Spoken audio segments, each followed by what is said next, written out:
السلام علیکم سامعین، 13 جمادی الاولیٰ اور 16 نومبر ہے۔ خبر کا عنوان ہے: سرکاری ہسپتال میں آگ لگنے سے 10 نومولود بچوں کی موت، 16 زخمی۔ یہ 16 اسپتال میں زیر علاج ہیں اور موت و زیست کی زندگی گزار رہے ہیں۔ یو پی سرکار نے مرنے والوں کے اہل خانہ کے لیے ورثاء کے لیے 5 لاکھ روپے دینے کا اعلان کیا ہے۔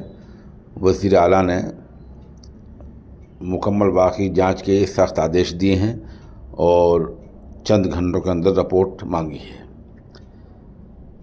اتر پردیش کے ایک ہسپتال میں آگ لگنے کے سبب 10 نوزائیدہ بچوں کی موت ہو گئی ہے۔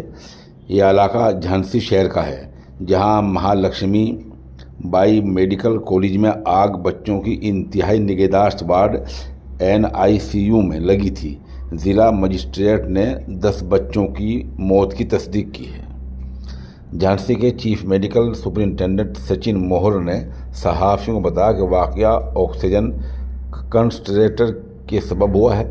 وہ کہتے ہیں کہ NICU وارڈ میں 54 بچے داخل تھے۔ اچانک آکسیجن میں آگ لگ گئی اور اسے بجھانے کی کوشش ہونے لگی۔ چونکہ اس کمرے میں آکسیجن کی زیادہ مقدار تھی، اس لیے آگ تیزی سے پھیل گئی۔ انہیں یہ بتایا کہ جہاں تک ممکن ہوا ہم نے بچوں کو نکالنے کی کوشش کی ہے۔ اکثر بچوں کو بحفاظت نکال لیا گیا ہے، 10 کی موت ہو گئی ہے۔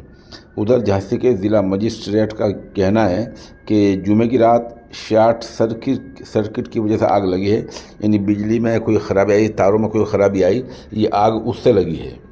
کمشنر اور DIG کی نگرانی میں ایک انکوائری کمیٹی وزیر اعلیٰ کو رپورٹ بھیجے گی۔ عینی شاہدین میں سے ایک کرپال سنگھ راجپوت کہتے ہیں، میں اندر بچے کے لیے کچھ دینے گیا تو وہاں سے نرس بھاگتی ہوئی میری طرف آئیں اور ان کی ٹانگ میں آگ لگی ہوئی تھی۔ ہم نے 20 بچوں کو بحفاظت نکال لیا ہے۔ ایک اور عینی شاہدین کا کہنا ہے، کچھ بچے آکسیجن پر تھے اور کچھ کی حالت تشویشناک تھی۔ ہم نے بچے اٹھائے اور اسپتال انتظامیہ کے حوالے کیے تاکہ انہیں بچایا جا سکے۔ آگ کی وجہ شارٹ سرکٹ بتائی گئی ہے، مگر مشینیں اوور ہیٹ ہو چکی تھی، یعنی زیادہ گرم ہو چکی تھی۔ ایک اور یعنی شاہدین رشب یادو کا یہ بھی کہنا ہے کہ وارڈ میں لگ بھگ 50 بچے تھے اور آگ لگنے پر ہسپتال میں افراتفری شروع ہو گئی تھی۔ وہ کہتے ہیں کہ لوگ اپنے بچوں کے ساتھ دوڑتے ہوئے ایمرجنسی وارڈ جا رہے تھے۔ یہ بھی کہنا ہے کہ کچھ خاندانوں کو یہ تک معلوم نہیں کہ ان کے بچے کہاں ہیں اور انتظامیہ کو اس کے حوالے سے آگاہ کرنا چاہیے۔ ایک بڑی خرابی یہ بتائی جا رہی ہے کہ کسی سرکاری ہسپتال میں یا کسی بھی ہسپتال میں کوئی ایسا حادثہ ہوتا ہے تو الارم بجتا ہے۔ یہاں الارم نہیں بجا۔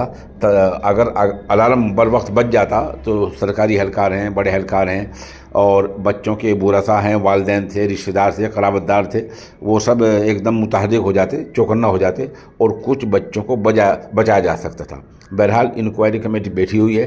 اب انکوائری رپورٹ کیا آتی ہے اور کب تک آتی ہے، کس کو قصوروار مانتی ہے، یہ دیکھنے کی بات ہے۔ آپ ہمارے ساتھ بنے رہیں۔ رپورٹ جیسے کچھ آئے گی ہم انشاءاللہ اس سے بھی آپ کو مطلع کریں گے۔